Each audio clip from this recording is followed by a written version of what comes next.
I supposed to be talking? You can if you want to. I guess I was going to intro you first. This is episode 2 of the Vice City Let's Play from Range Touch. I got with me special guest Stephen Kearse. Hey, glad to be here. That's that fast speed, quick wit we all associate Stephen with. Oh yeah, Distributing always in the moment. Distributed some sweet burns to Stephen immediately. Stephen, this is of course the video game Vice City. I've heard of it. You've heard of it. Did you play this game like all the way back? Yeah, I did. I mean, it's one of those games where I feel like even if I didn't play it, I saw enough people play it that I know it in that way. So what this would have been, I think this game came out in like 2003? Yeah, 3 or 4 or something like that. Yeah, I don't, you know what? I should probably know this, but I'm not going to look it up. I refuse to look it up. But yeah, so I mean, so I remember, these games coming out and like you all go over to someone's house and they have it and you're like chilling out and watching this game. Right. Did you ever do the missions and stuff like this?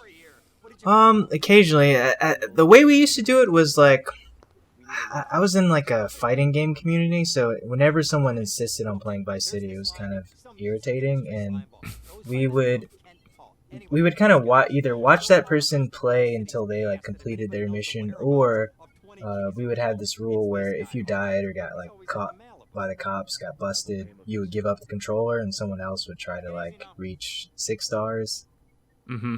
And then eventually we would scold the person who was keeping us from playing fighting games, and we play fighting games. So there's a lot of like bullying, implicit bullying involved in the Vice City experience. That's one way to describe it. Okay. Well, what do you think about the 80s? Probably overrated. Really? Yeah. Okay. Top 5 most overrated things about the 1980s. Cocaine. Okay. Ronald Reagan. Okay. That's an easy 2. Huey Lewis. Who? By himself or with the news? With the news. Oh, okay. Jay McInerney. Was he for? I guess he's the 80s, yeah. Just barely. Yeah, but he's the good one out of all of them. He's the actual good writer. That's true. And then I guess you said 5, right? Yeah, top 5. God, what's that fucker's name? That's loaded. I think that probably I don't remember. I'm good with 4. Okay. Sometimes you can't reach that platonic 5. I gotcha. It's okay. Okay. So yeah. What? No, I was just gonna say. I guess I'm a very traditionalist 80s basher. Yeah, you really took a long route to get to where you were going there. Mm-hmm. I thought it was going to be neon, the new wave, No, new wave's tight. British accents, any kind of thing like that. Ooh, wow. Mm-hmm. I don't know. A lot on the table. You did. You left, but you know what? It's saving it for your top 10 list for later. So there, this is some like real Scorsese ass storytelling going on here, right? We got a tough guy. He's running around Vice City, this Miami analog. What do you think of Martin Scorsese, Steven? Good filmmaker, knowledgeable guy. Also kind of a douchebag. Oh wow, I'm putting you right in it. I'm like I'm asking you all the tough ones. Yeah. But I mean, definitely a talented person. Mm-hmm. I just don't believe in deities, so I'm not gonna like join him on his like crusade against blockbusters. Mm-hmm. And I say blockbusters instead of superhero movies because I mean that's what superhero movies are. Mm-hmm. And he's lived through a lot of. I mean, what we know is like the modern blockbuster that started in his lifetime, so it's kind of whack for him to like take this stance so conveniently, Mm-hmm. Well, do you think he hates Steven Spielberg too? Maybe, but here's the thing: like, has he ever come out and say that? No, I don't think so. I don't think he's ever been like, Eat shit, Steve. Not you, obviously, Yeah, but the other Steve. right. I I'm on the mean, first name basis with Steven Spielberg. um, What do you think about this guy? um, he looks like I don't know, he looks like Dr. Dre with World Class Wrecking Crew. It's the chain, right? Yeah. Um, he's okay. Little, I don't know if he looks more L.A. than Miami to me personally. Well, I think it's a little bit like Miami Vice, right? You know, Mhm. Tubbs and Crockett, that kind of vibe. Okay. I mean, so you said you played Vice City or Grand Theft Auto back in the day, both Mhm. both and. Do you remember anything about the plot or the story here? No. It's kind of if I had just like seen this queued up, I might have confused it with San Andreas. Since they came out around the same time. Yeah, and you have to kill a bunch of like fine dining chefs in both games, obviously. Yeah. But no, I'm not having like a strong kind of like uh sense of nostalgia or anything to this, like to seeing this. Like it looks like a Grand Theft Auto game. What are the games from this era that you do have like a strong nostalgic? Like, ooh, Um, yeah, that's where it's at. well, I said nostalgia, but I just meant kind of just like not nostalgia as in like longing, but as in just being like nostalgia is kind of immersive. Like you experience it, and then it feels like you're right back in wherever that memory first formed, or that's like it feels like you're back there. So you're not in like a real like hot and sweaty room, like waiting for some, just pissed off, waiting for someone to finish playing this stupid game so you can get back to playing Marvel vs. Capcom 2 or whatever. Oh wow, you really just called me out. Guilty Gear X Urge or whatever. Wow. You are we good friends? I don't know. Do you play those games? Yeah, I did play those games. I I'm remember saying- one time you explained Guilty Gear to me, and you had like extremely in-depth opinions about Guilty Gear characters, or it seemed that way to me at the time, and I was like, this seems way too complicated to learn how to play. Yeah, I think that just for fuller context, I think that we were playing the game, and Yes. it was and I was trying to get you to like it, but I think I realized over the course of explaining it that like this is a very like technical game. It's not very pick up and go, and it's so technical that it's kind of frustrating and annoying. And I realized that I forgave you, and I forgave myself, but Why are you having to do so much forgiveness in this story? I don't know. You don't want to be a dick. I mean, I realized I kind of pushed you. Like you didn't want that explanation, but I gave it to you. Yeah, I think you brought, because that was what, for the PS2? Yeah. And you like brought that to college or back to college or something, and you just had incredibly complicated fighting games. Yeah, I think. I mean, again, I was like in this fighting game community, and community. That's Yeah, that's little. you and 4 people you knew who like to play fighting games. Yeah, I mean, it was more like 10 people, So Oh, okay. we could have, that's enough people to like start a revolution or something. That's enough but- people to have a trash tier. Yeah, For like a couple people to be so bad that you can like have a tournament and they'll lose the first couple games. yeah, And that's also few enough people that you can have a round robin. yeah, It's really ideal. yeah. But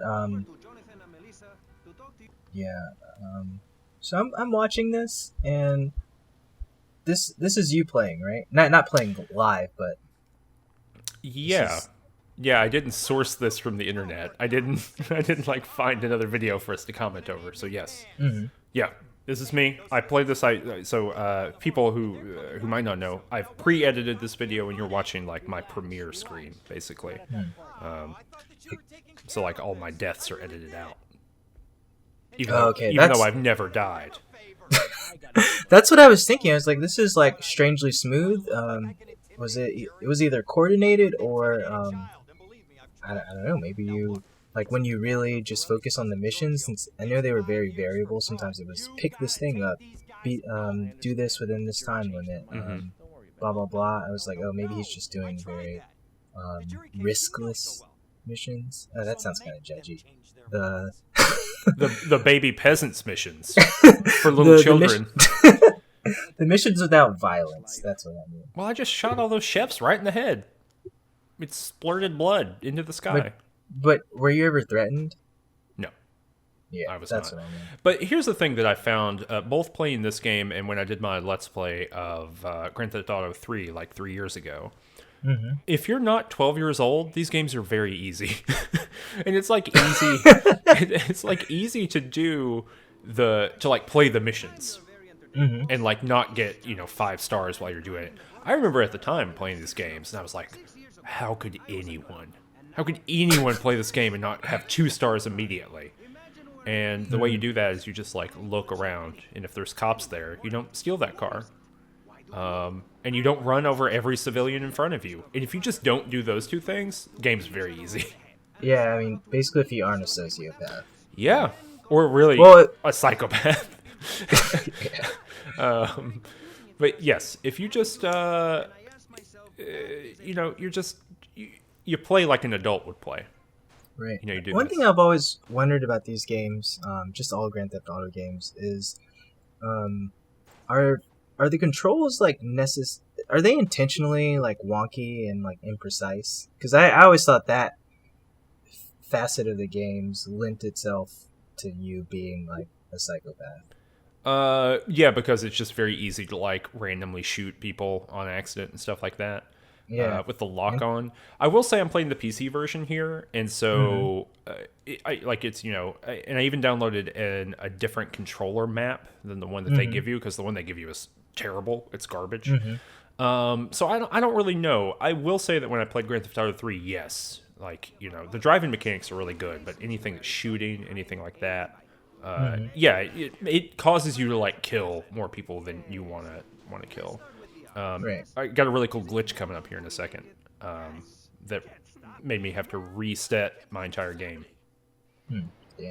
So Tommy Vercetti is over here, just still in that car. So this cutscene happened, and he said his little line of dialogue, and Tommy Vercetti like can't put his feet on the ground. He's like, RoboCopping in the air there, and so so it just froze. And for whatever reason, Vice City on my PC, if it freezes, I gotta do like a hard reset. So this is me playing through the mission again. I had to, when you say a hard reset, do you mean a reset of your computer? Yes, I had to turn my PC off to like exit the task for some reason. Yeah, it was weird. But so this is at like 300% speed. And whoop, here we go. I'm smashing all the stuff. Bang, bang, bang. I got the hammer this time. I was using a meat cleaver before, which is not an optimal smashing weapon. Yeah, I don't think meat comes in metal form, typically. Unless you're, I guess, Mega Man's a dog. Transformer? A Transformer, yeah. But here's the thing. Like, this is an interesting thing, too, right? This is, like, the 4th mission in the game, and the mechanic is pick up a melee weapon and hit a car with it. That's, like, a weird thing to be in a video game. Yeah, that's very, like, Street Fighter bonus stage. It is. The Tommy Vercetti Street Fighter bonus stage. But yeah, that's what's kind of like struck me as interesting about this game, kind of going into it without playing Grand Theft Auto for a while, is like you do weird stuff in these games. Like you don't do, basically there's no other game franchise where you do the things you do in these games, which is like you do small time crime and sometimes murder, like when I was shooting all those chefs. But generally, it's just like, yeah, like you were saying before, like go pick up a thing, steal a thing, kill one person, whatever. I mean, this is about crime as a career, not as like a. This is like TV crime. This isn't movie crime. That's true. Yeah, this is like crime as a vocation. Yeah. Yeah. Well, how do you feel about? I asked you about Scorsese earlier. That loaded question. But how do you feel about all this, like this genre, not just in games, but in general, like the, you're a low-level crime dude. You're becoming a bigger, higher-level crime dude. The Goodfellas plotline. Yeah, I think that I like how character-driven it tends to be, in the sense that, like, the structure is pretty clear, right? Like you probably have your horizon is like becoming the boss or like the person adjacent to the boss, and to get there, you have people that are already in that position or people that don't want you there, and you're kind of like competing with them. I like.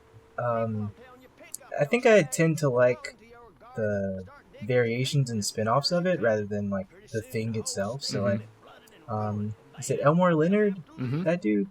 I read a few of his books. I like how he'll have like the main story will be like the main character in Grand Theft Auto, but all the side stories will be there and will be pretty prominent. Like I love the buffoon criminal. That person like that is like really obsessed with some small thing. They want to do that small thing and not do crime. So I think I like it as a world, but not always as a storytelling device. Yeah. What do you think about intimidating jurors?